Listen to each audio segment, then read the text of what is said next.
I want to thank everyone for coming. Thank our three speakers for their time today to come and join us to help you with, the waves of change, as we say. The whole theme of the event is lost at sea, right? If you're in your job search right now, it's definitely difficult. As Paul said, it's one of the most tricky markets we've seen in a long time. We're hoping that you can leave after today with at least some insights, some clarity, some ideas of how to start your job search or how to continue your job search if you've been in it for a long time. The average job search now for an executive is I'd say on average between 6 to 9 months. So you got to kind of buckle down for bad weather, and that kind of sticks with our theme of dealing with waves and dealing with the journeys. So without further ado, I'll introduce our three speakers. In no particular order, Ms. Schafer. She's our ICF certified coach, author, and facilitator specializing in career transition and leadership. She's the founder of Michelle Schafer Coaching, empowering people to navigate career transitions with confidence. Michelle is passionate about people and inspired by their progress, working with clients at all levels of an organization and across sectors, including federal and municipal governments, high tech, and not for profit or financial services. Michelle offers coaching one-on-one and in groups and is a proud author of the #1 best-selling book, Cultivating Your Career Growth, Navigating Transitions with Purpose. So welcome, Michelle, to our panel. Thank Also, you. yeah, and Dr. Benjamin Ritter. He's a certified leadership and career coach, author of the Amazon bestseller, Becoming Fearless. He is the founder of Live for Yourself Consulting and is passionate about creating a world where people live and work fearlessly. Ben has coached over 500 leaders with a strong focus on senior level executives across multiple industries and geographic regions. Some of them include Amazon, Coursera, DoorDash, Google, etc. And our final speaker, Paul Convery, founder and owner of One World Executive Search, premier executive search consultant and coaching firm headquartered in Seattle. Strong focus on identifying top leadership talent. One World Executive Search partners with organizations worldwide to recruit and develop executives who drive business success. Paul brings extensive experience in executive search, leadership development, and career coaching, and helping companies build high-performing leadership teams. So thank you, Paul, for joining our panel. All three, we will send some info out about all of them, as well as their websites at the end of the chat, as well as a recording of this video will be live on YouTube by the end of the week with links to them as well. So don't feel like you have to research them right now. Let's get right into the content. We're here to support you in your job search. And to start off the conversation, we're going to have an open Q&A. Anytime you have a question, feel free to put it in the chat for us. I'll read the question to the panel. The panel will riff on it as they need, and then we'll also try to hit some topics as we go, or if there's any dead air. So we're here for about an hour today to support you, and we'd like to help you with some good tips. To start it off, maybe you can answer some of the tough questions, Michelle, like why are you looking and what are you looking for? I think some things we have to kind of be looking internally first before we start just applying to jobs willy-nilly, right? Yeah. I mean, this is like these two questions I find for any individual looking for work, they have actually caused people to avoid social gatherings because, as a job seeker, you might not be sure like how to answer this question, like, why are you looking? And especially if you are, really looking to carve out a new path, you may also not be sure how to answer the what am I looking for? And, I really believe in, certainly reflection. Like, you do want to take a step back and you do want to be prepared to answer these questions. And I believe fully in documentation and even practice, especially with these two tough questions. The first one, why are you looking? If you are, if you've been restructured and you've been let go, maybe this is the first time that you have experienced a job loss that certainly wasn't, your choosing, you may be hesitant to answer this question. And I like to think of answering the why are you looking in three parts. First of all, to just give a brief capture of the facts, and if it's restructuring, something as simple as there's been a widespread restructuring at my organization. A business decision was made to let me go. And as a result, I'm now looking at opportunities. But you don't just stop there. I find a lot of job seekers will stop there. And then it leaves people wanting more. Like, oh, well, why are you leaving? Like, what are the circumstances around that? So you follow it up immediately with two other parts that can be really valuable. One is share something that you loved about your last job, share a result that you're really proud of, because that gives the listener a really clear indication that this was not a performance issue, that this was a business decision. And then if you're interviewing or you're, having coffee with somebody exploring an opportunity, bridge that something that you love or that result that you're proud of into the opportunity that you're interviewing for. So in a way, you are giving yourself an opportunity to talk about your value at the same time that you're talking about why you're looking for opportunities.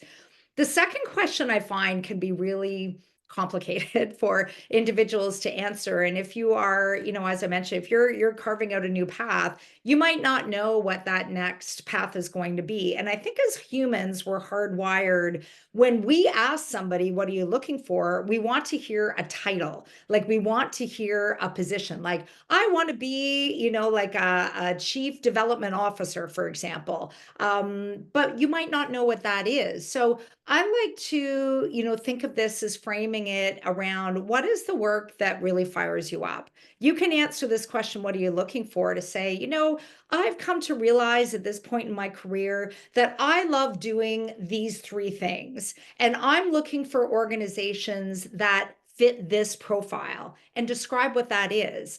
And that way it gives people an idea of what it is that you're looking for, not by title, but really about path and opportunity. And that allows people to help you out because they can listen out for opportunities where they can maybe connect you, or certainly organizations that might be looking for your skill set. It makes sense, and I appreciate sort of saying, give people the opportunity to help you and make it easy for them by laying it out simply, because not everybody knows these job titles. And if you asked me 10 years ago what is a advertising strategist, I probably would have been like, I'm not really sure, but after recruiting it for so long, we know. So that helps. How about for day-to-day routines, what would the panel have to say about what would you recommend would be the three most important things they can be doing right now for their job search, besides getting a new AI bot to auto apply for them everywhere, which a lot of Please, people please avoid that. are getting into. Please avoid those AI auto bots because you don't really know what it looks like on the other side, and it doesn't look good. And a lot of recruiters and organizations can know what you're doing, and so automatically it just kind of decreases the status of your application and the value of it. But also it tends to apply wrong. It doesn't do a very good job yet. Maybe in another year or two, we'll be able to do that. I mean, I think you probably create more value by hiring a VA, giving them, having them do it. Probably would actually cost the same, or maybe just a little bit more. But in terms of what you should be doing day to day, really depends on your goals. It's like you just want to get a job in a field that you know and a title that you know. Then you got to structure your day just like you would any other work day. There has to be a time where you're applying to jobs. There has to be a time where you're reaching out to recruiters. There has to be a time where you're reaching out to warm and cold contacts. So you can have these three main buckets. There has to be a time for lunch, and there has to be a time for wellness, and there has to be a time for all the other values that you deem important. And I even say one of those buckets, other than are you applying to jobs, are you reaching out to recruiters, and are you cold and warm networking, are you taking advantage of the fact that you have free time now? And are you doing the things that you have wanted to do when you worked full time? And that depends on if you're out of a position. If you're in a job right now, also the answer would be a little bit different. But basically the same answer is, what is the structure of your day that's going to lead you towards your goals? Yeah, Yeah, definitely. sorry, go ahead. Yeah, no, that I definitely agree with what Ben's saying there. one of the big things that I always try to, encourage people to do is, creating content for themselves on LinkedIn. Because I think, articles and showcasing, where they're a subject matter expert, doing that, maybe not on a daily basis, but on a weekly basis. I also encourage people, to consistently reach out to former employees or coworkers that they've worked with in the past, in terms of helping them with their job search and letting them know that, I am seeking opportunities. And then, one of the other daily functions is you've got to exercise. You've got to exercise your body and your mind and get into the right frame of mind, because the job search is, obviously it's like a full-time job. So those are things that I would suggest for sure. And to build on what Paul and what Ben just shared too, I mean, what I'm hearing emerge in this conversation is it's so important to have a routine of some kind. Now, I mean, that routine can obviously be flexed depending on the day or what's happening in the week. But to really establish a routine, like when we're working, we have a routine. It's usually dictated by the meetings we have to go to, or the reports we have to write, or the community partner we need to reach out and have a conversation with. But if you're experiencing a job loss, that routine kind of gets thrown up in the air. And I've heard from clients many times, oh, it's the end of the week, and I'm not exactly sure what I did. I know it was busy, but one day really bleeds into the next. So, I really look at, engaging in the strategies that work for you to protect time for things that are really important to you. Now, with a lot of people, that involves scheduling time for your job search like you would a meeting. And Ben, I'm glad that you brought in wellness. And Paul, you talked about exercise, because looking for work should not be a full-time job. We need to build in time for things that are really important to us. I like to call those things, the things that feed your soul, the things that are just good for you, that give you a lift. But if you don't protect time for that, it becomes just a wish. And a goal is, is just a wish unless we actually write it down. So, put notifications in your phone, or like plug it into your calendar on your computer. Actually block off time for your job search. And if this is all new for you, and you're processing a lot of emotion from your job loss, you're probably going to want to start small with that routine. Like, block off, even if it's a half an hour in the beginning, and then build that up over time. And you really want to make sure that you do have a mix of job search activities. So Ben, you mentioned, yeah, don't just fire off a whole bunch of resumes and use those AI bots to do the easy apply. Absolutely. Also build in, time with recruiters, time with your network. And one of the things that you can do, if you've been looking for work for a while, and maybe you're not getting any interviews, you're not getting a lot of bites, you're feeling like your job search is, John, to go with the theme of today, like lost at sea, like we're wondering what's really happening, then I'm going to encourage you to do your own job search audit. So look at how you're spending your day. So, and like track it by time, oh, I'm spending this amount of time looking online and applying for jobs. Also, be honest with yourself. Are you reaching out to recruiters and having conversations? Are you engaging with like former colleagues, former directors, people that you volunteer with? Like, I mean, our networks are way bigger than we oftentimes think that they are. And be honest with yourself. If you're seeing that over the course of your day, you're spending most of your time online and applying for jobs, then this is a chance to mix it up. This is a chance to integrate more of those relationship building strategies into your job search, so that your job search routine and whatever time you have carved out is now including a mix of those three key activities, and also building in time for wellness, and also building in time, like, like Ben said, like the things that you can't do when you're working full time, like take advantage of that time, but make sure that your day includes all of this. I mean, I've spoken to a number of clients, Paul and Ben and John, you probably talked to people as well, where all of a sudden now they're at home looking for work, and their family wants them to be the one to go run the errands, go do the grocery shopping, always go and take the dog for a walk.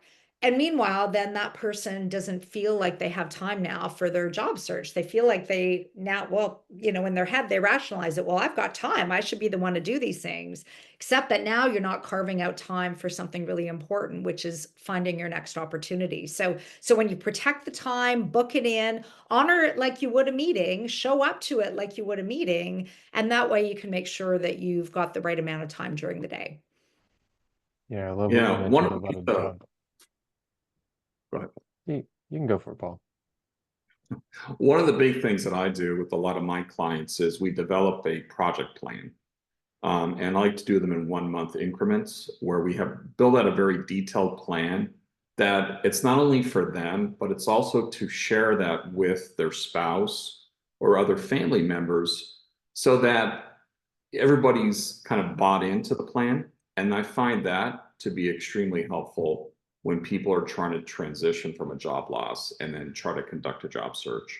So having a very detailed project plan, whether it's in 1 month increment or 3 month increments, and sharing that with your circle of influence and your family members, I find that to be extremely impactful because a lot of times what happens with job search is you've got family members who may be questioning, well, why are you not getting interviews? Why is this not happening? Why are you not dedicating more time to this? Well, we all have a plan here where everybody's bought into. So yeah. All right, and we have some questions from the audience. I'm going to start with the first one here is from Sumit. How can candidates navigate the ATS effectively? I'm hearing a lot about this. The dreaded ATS that's for auto rejecting people. I don't think there's that much truth to it, but your thoughts, everybody? Yeah, basically in a market where the power is to the employer, they're looking for A equals A, meaning this is what I want to hire and this is who I'm going to interview and then and so forth. So I've seen a lot of people try to apply for jobs that are outside of their breadth of experience. Maybe it's a different job or a different industry. They're trying to pick two. Generally, you can pick one and be okay, but your brand has to be so oriented towards that specific arena that you do look like you're a perfect fit for that role and position, especially if you're just cold applying. And so even if a company is scoring your resume, generally a recruiter is looking at an application. The problem today, though, or someone in talent acquisition, the problem is there's so many applications that not all applications are getting reviewed. And so it kind of depends on when you apply. It kind of depends on if your application is going to get open. And then it's, does your brand actually meet the responsibilities, the requirements, qualifications, or whatever of the job that they're looking to hire? So how do you meet the ATS requirements of a position? Go into the job, make sure that you have a couple different resumes for different titles you might be looking for, that you're using the resume that has a summary statement at the top and titles that relate to the position you're applying for, and that the responsibilities that are listed in that job description are accurately reflected within your resume as well. And because just if I was, imagine if you didn't know who you were and you opened up your resume, the first thing you looked at is kind of that top piece. Does it match the job they're trying to hire for? Okay, next line. Does it match the job they're trying to hire? And kind of look on that, mainly that first page to see if you seem interesting enough or aligned enough to the position to warrant that 15-minute screener call. And that's really what I think is most important. Like think of your resume as almost like a newspaper article that matches specifically the position that they're looking for. Yeah. Yeah. I mean, what I'll call that, what Ben is just talking about, I call it with my clients like passing the check mark test, like meaning, hold up your resume against the job posting and you want to make sure that, for each qualification, area of responsibility in the job posting, that there's not only just a mention that you have the experience of that in your resume, but that you have evidence and proof that you've got results, you have achievements that really showcases that value. That's kind of part A to answering that question. I'm glad that the ATS question was asked because I have heard for some jobs that there are, like sometimes like more than 1,000 people applying for the exact same job. Like we're in a different kind of, competitive market. But I'm going to answer part B as well with how to get past the ATS with a relationship strategy, which is, and I'm going to call this the game-changing tip that is almost guaranteed to get you more interviews, which is for every job that you apply for, go ahead, apply online, go through the regular channels, whatever the setup is online. But then look in your network and you can figure out in your network who is connected to that company with like a 5-second search on LinkedIn. And you want to engage either your first degree connections, or don't forget about those important second degree connections, and get an endorsement, get your resume into the right hands, because that is a way of taking you out of the glut of like the hundreds and maybe 1,000 people applying for the same job, and gets you in a much smaller pile of people that are being looked at. And I've got a story to back this one up. It's a very recent one. So within the last 3 weeks, I've had a client, he applied for a large, like to an online position, a large national organization here in Canada. And he got the auto, acknowledgement, thanks, but no thanks, we're not moving on with you. Well, at the time he had applied online, he also looked in his network to see, who do I know that's connected to that company? He was able to identify somebody. So he asked this person, would you be able to, make me an introduction? This person did. 3 days after he got the auto reject, he got another message, also from human resources, saying, we'd like to invite you for an interview. So he is actually right now very well positioned to receive an offer. He went from a no to a like very, very possible yes. He's very engaged in the process. So that's the one game changer. Like, ask people in your circle, get your resume into the right hands, have them put in a good word for you. And, it's moves like that that will get you far more interviews than just simply relying on the online process. Yeah, And there generally is too much attention. There's way too much attention spent on the rejection email. If you're interested in a job and interested in a company, then what would you do to get a conversation with someone that could potentially be a hiring manager or a director or a potential peer? That is the key to the majority of the hires. And I actually think warm connections, despite the fact they'll generally give you a referral, are okay. But at least most of my clients in the past have been hired from those cold outreach, from people that they don't know. Not asking for a job, but initially creating a relationship. Because if someone responds to you online, they're generally a connector. And those types of people get value from helping others. And they generally will try harder than some of our friends who don't want they don't want that feeling of I couldn't help you to kind of be a part of the relationship a lot of the times, which is why sometimes those strangers are even better. No, I agree with Ben. I mean, there's a whole slew of people that I know where, they had internal connections at these companies or their personal friends, and, they'll take the resume, they'll send it to HR or whatever, but they really don't push it for the individual to be, because again, people are willing to help to a certain degree, right? And to Ben's point, I think, it's good to rely on those connections to a certain degree, but this whole job search thing, it's a selling exercise, and you got to get into the mode of you're your own business, you're your own entity, so how am I going to go out there and market that to these cold connections? And so there's a certain way you message that, there's a certain way you present your data, there's a certain way you showcase your value proposition. And getting more into that kind of mindset, I have found that's where people have had greater success. Has anyone here ever had to go in to someone and hand a resume? Like when you think about your career, like walk in, knock on doors, see if they're hiring. years ago. Yeah, I did that as well in my career, and I think we've lost that mentality. Yeah. Where if I want something, I'm gonna go stand outside the employer with the boombox, or something, like preaching love songs. I think we've lost that awareness that we have to really push things if we want it. Now in a good way, in a soft way, not in a humble way, but that there are ways to be creative to get the attention of the people that potentially could get the attention of the people to get us into an organization. Yeah. Well, I think it also goes back to a sense of entitlement, right? I've had this great career, I've done all these wonderful things, they should come to me. That's not how this works. No. They don't know Not in you. this market, anyways. Not in this market. right? No. They don't know you. And it's like, what are you going to do to showcase your differentiators? How are you going to stand out? And yeah, I mean, even handing a resume in, like walking it in nowadays, I mean, what a novel approach. I mean, if I really want to work for that organization, yeah, why wouldn't I take those extra steps? Put in that effort if I really want it bad enough, But Funny how Yeah. the old school methods are still working, you know. If yeah, you and maybe it's refreshing actually. Well, speaking let me to build on that too, like, right, oh, sorry, John, go ahead. green banner. Greg is asking about the green banner. Yes or no? What's the consensus now in 2025 with the green banner on LinkedIn? I know someone's going to disagree with me, so I'll dip my toes in There's a first. 50-50 chance there, Ben. Yeah, yeah. Okay, so in my study of human psychology, you generally never want to lower your status more than it can be at any given point in time.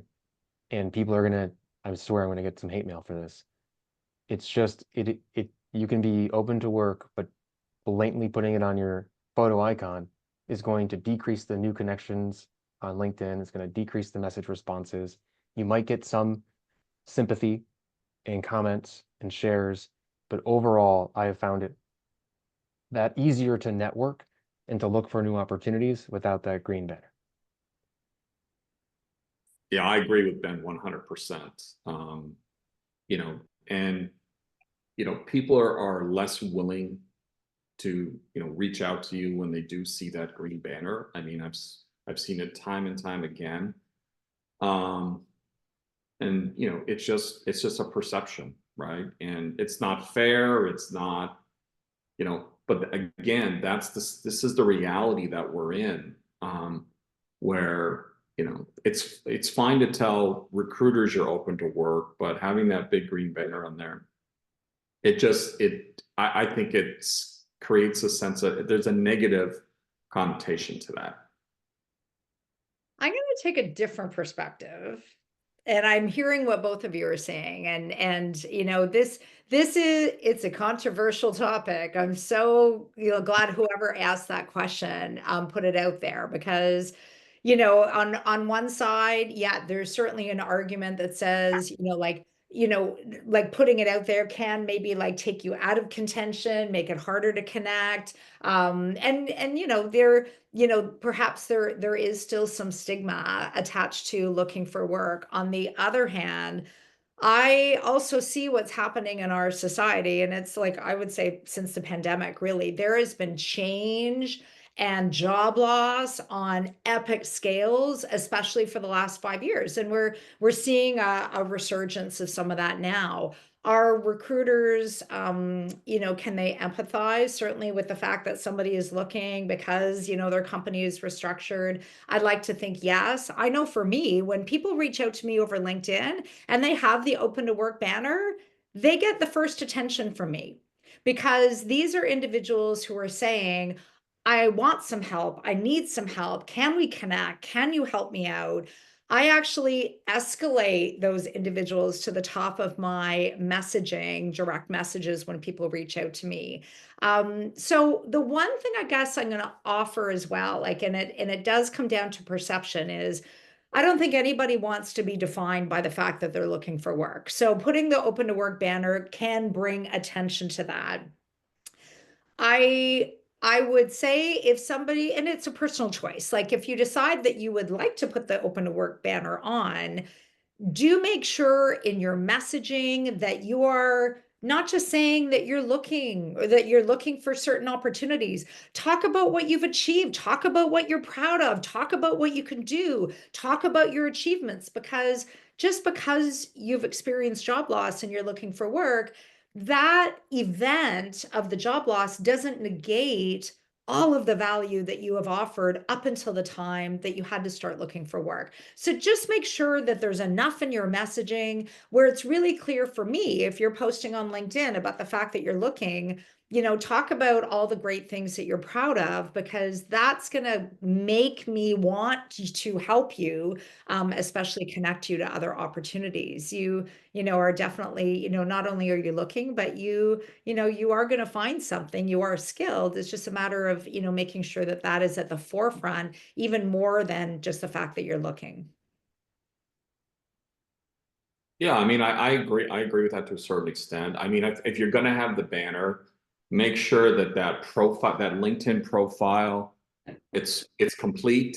It's really representing your, what do you want to showcase as your value, right, to the marketplace, and so that in your about section, you're highlighting your value proposition, your key accomplishments.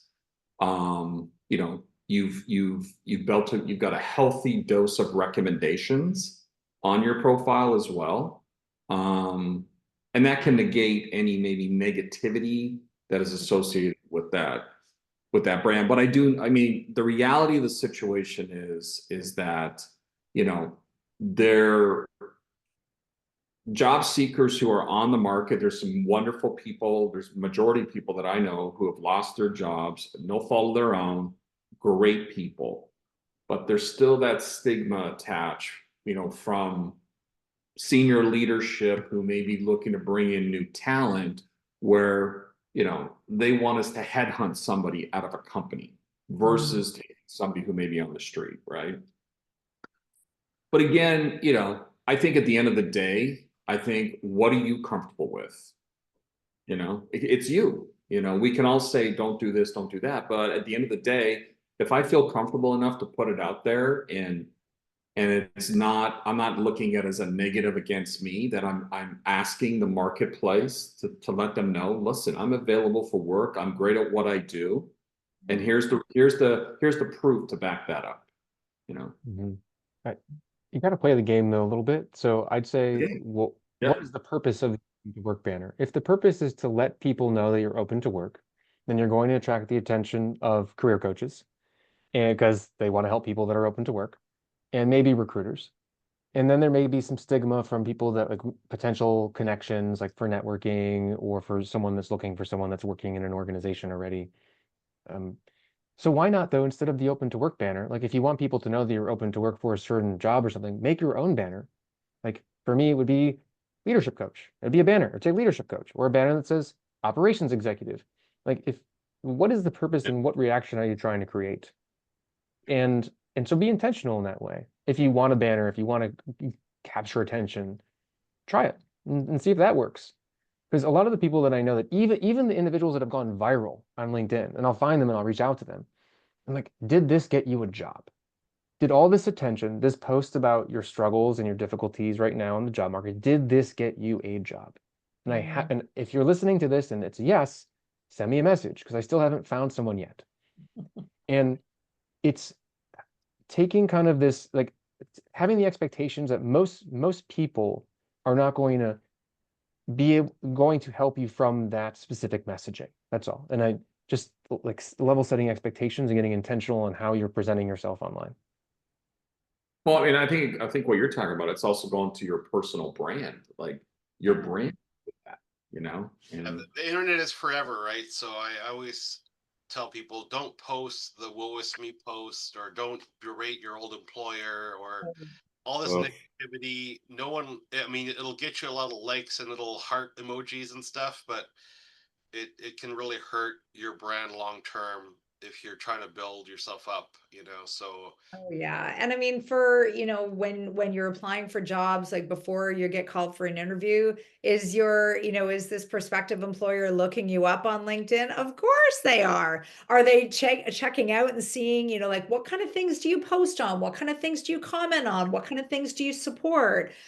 Of course they're doing that. So, to your point, John, yeah, you just want to make sure that whatever you put out online, and we're talking about LinkedIn, but that goes for any platform, goes like Instagram or anything else that you're on, those are public. Like anybody can look up what it is that you are writing about. So make sure that your brand is front and center and that it's really clear to people what is important to you. That should show up not only in your online presence, it should show up in your resume and certainly show up in like a networking coffee or an interview. All of those things should really be communicating the same message.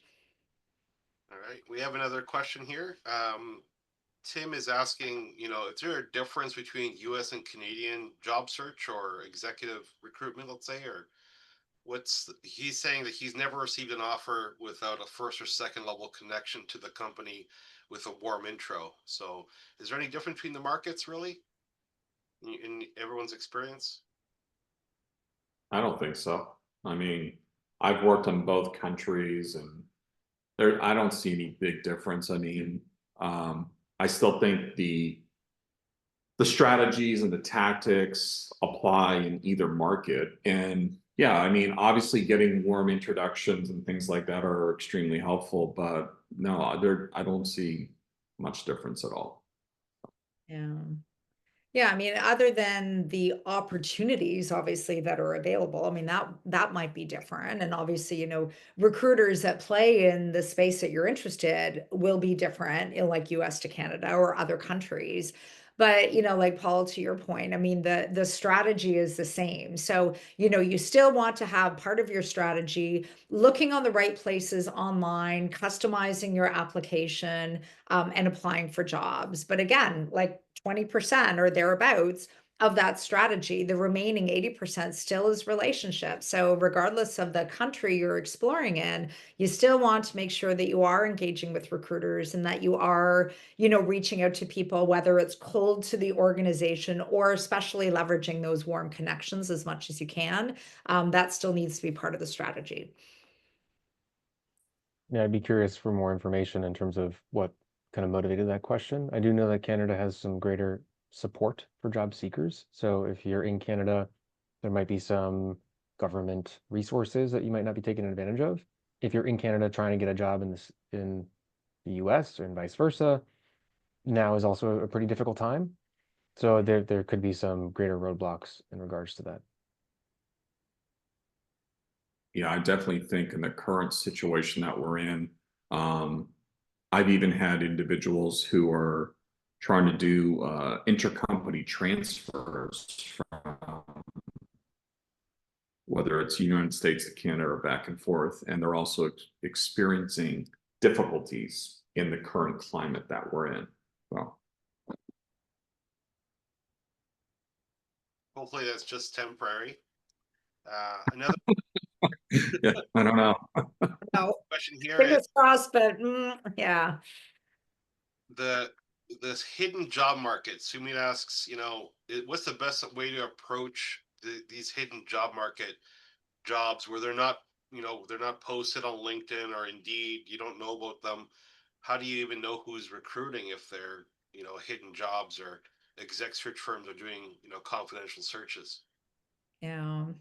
I mean, I like to think of this as re-engineering your search, like which is, look, really think hard, do some reflection on what are the companies, first of all, that you're interested in. So, and name them, like not just the profile of the kind of organization in terms of like, like location and mandate and values and leadership and all of those things, but really do some research to find out, okay, like what are the organizations that play in the space that you want to be in? And yeah, this is a great question because you might look online and see absolutely nothing in terms of what's available. Meanwhile, though, they actually are recruiting. It's just that they're not posting online. So once you've figured out what those companies are, then you figure out, okay, who can I reach out to make a connection, have a conversation, simply explore and ask some really great questions about,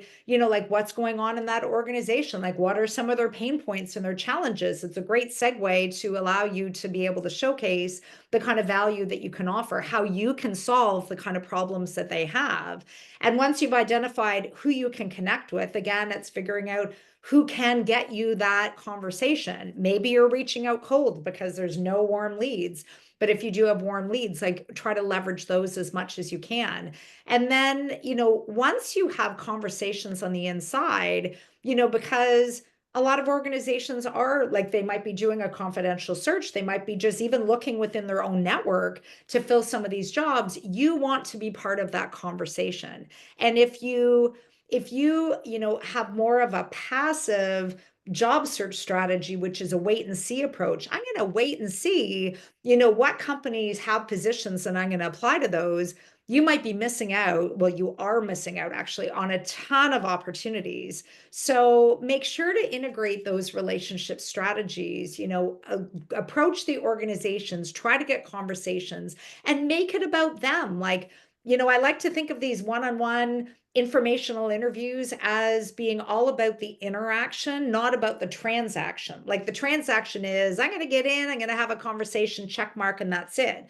The interaction is, I'm going to go in, I want to learn about them. It's not about pitching you. I want to learn about them. And then steward that relationship, stay in touch. And, the more that you build on that relationship, maybe there's nothing happening today, maybe there's nothing happening in a week, but maybe in a month's time, they're going to remember that they met with you and then they reach out with an actual opportunity. You want to be that person that is on the receiving end of that. Yeah, I mean, one of the strategies that we use in terms of trying to access the hidden job market is, especially in the Seattle and Silicon Valley area, is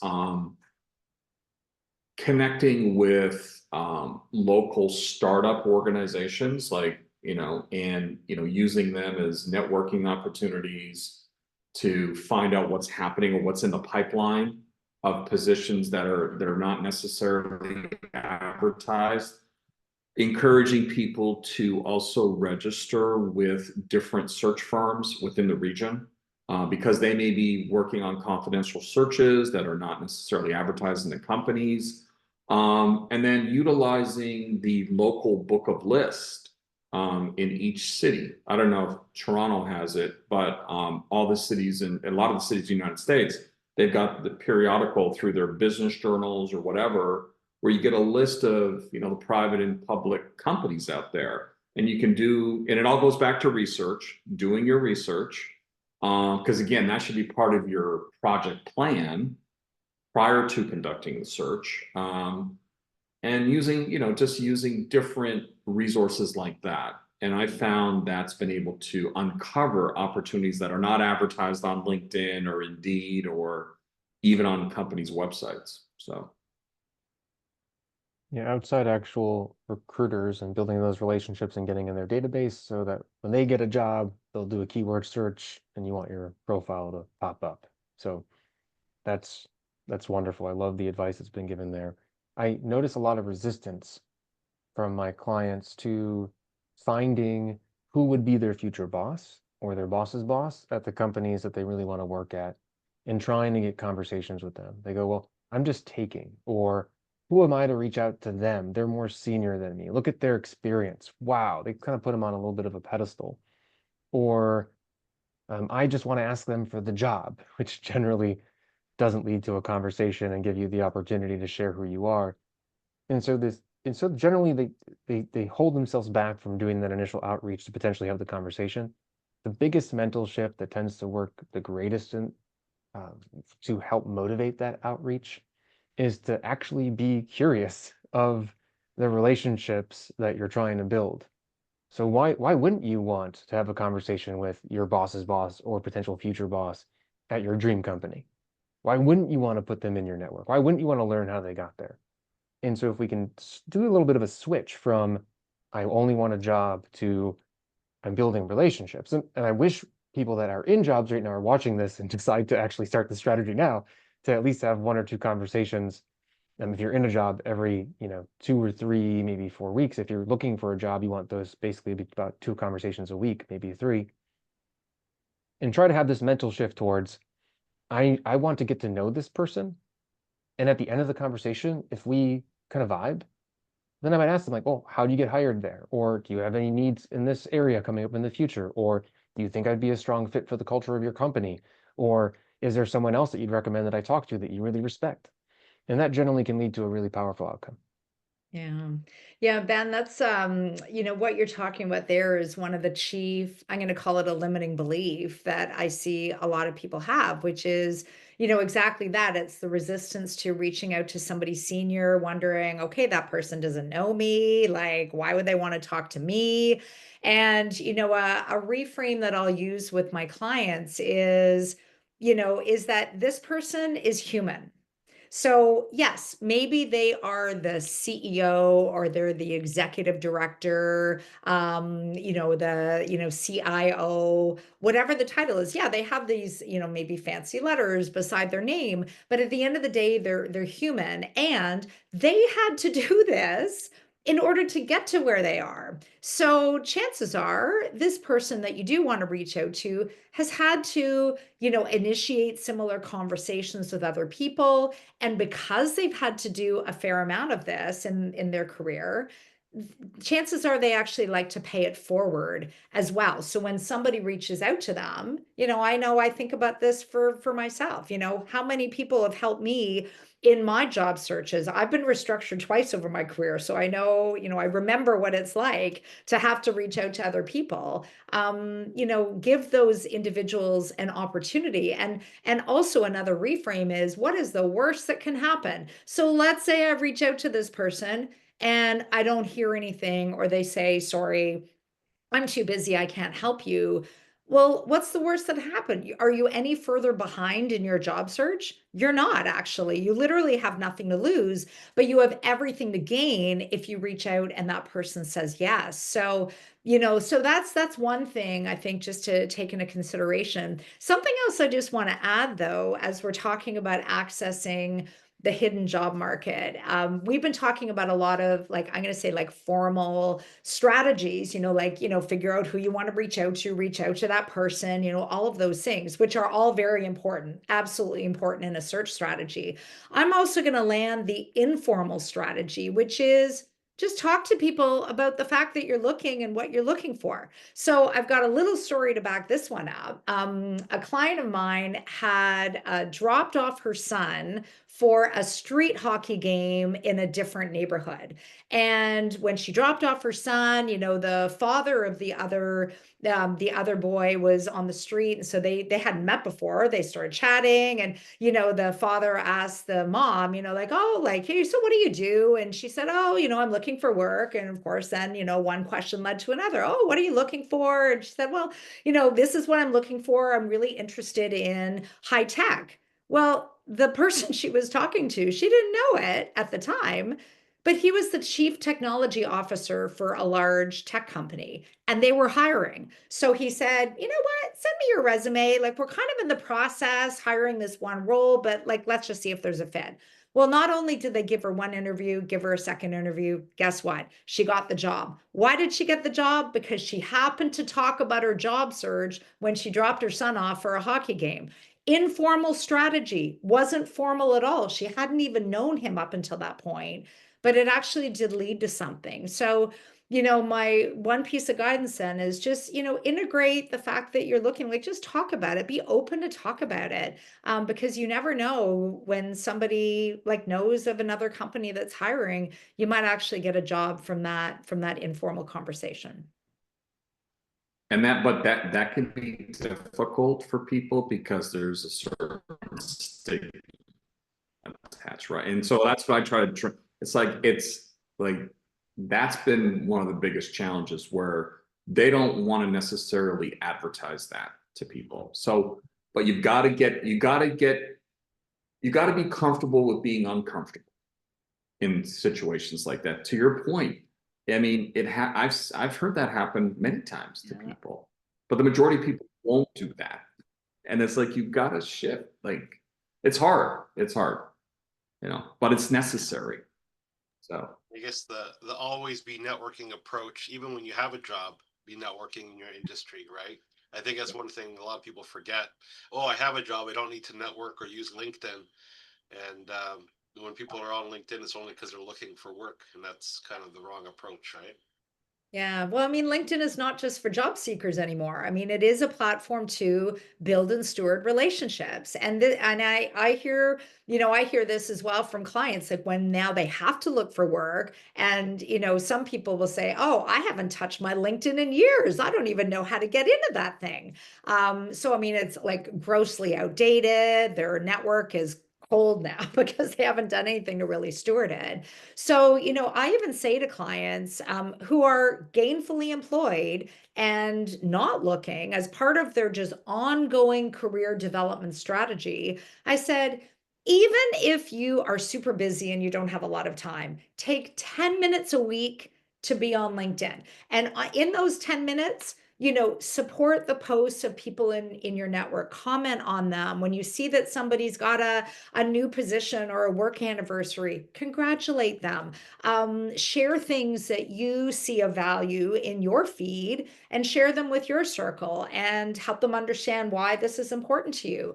So, like a 10-minute investment a week can go so far to just keeping, the embers of those, relationships alive. I do really hope that people are avoiding the news feed as much as possible, other than for the posts maybe they want to comment on.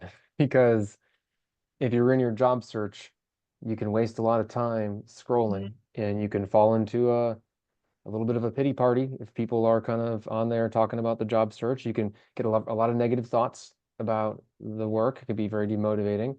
And also it can be very demotivating if you see people success, like the fact that they're getting jobs.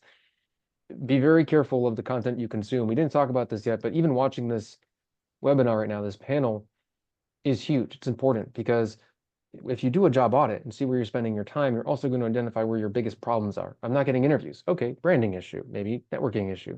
And I'm in the first round, but I'm not passing it. Okay, screener issue. And you basically find the areas that you need to spend time on, and then take a little bit of your day and invest it in learning. Listen to some podcasts, read some articles, test things out. See this as a project, as Paul mentioned, and projects have issues that have solutions. And so if you are struggling, there is a solution to your struggles.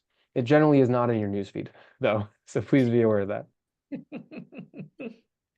I mean, I'll build on that, Ben, like as you're talking about just, like doing things that will contribute to your wellness as well, like in limiting social media exposure is certainly one of those things. One of the things we haven't talked about just yet is volunteering. And yeah, taking courses is also another great way to, just, learn, advance your skills. But then the volunteering, you're giving back to your community, that's also a networking opportunity. You're meeting new people. You never know where those relationships will go. And if you are struggling and feeling down right now about your search, and I'm working with a number of clients right now who are in various stages of just feeling discouraged by their search. Do something to help others is a great way to make you feel good yourself. The other thing I'll offer, and this is something I'll use with my clients, which is this, it's not your forever place where you are right now. You are not going to be looking for work forever.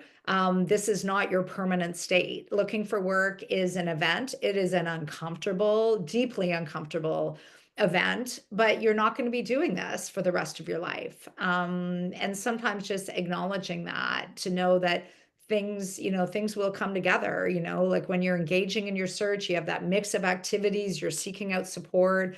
Those are all things that can really elevate your search and provide support in a difficult time. And also giving yourself the grace to say, listen, this is tough. Yeah. And giving yourself enough of a runway where it's not going to happen maybe in a month, 2 months. It could take 6 months, 9 months, and say, listen, I need to prepare for that. But getting into that mindset, I think it's super important. And to not beat yourself up.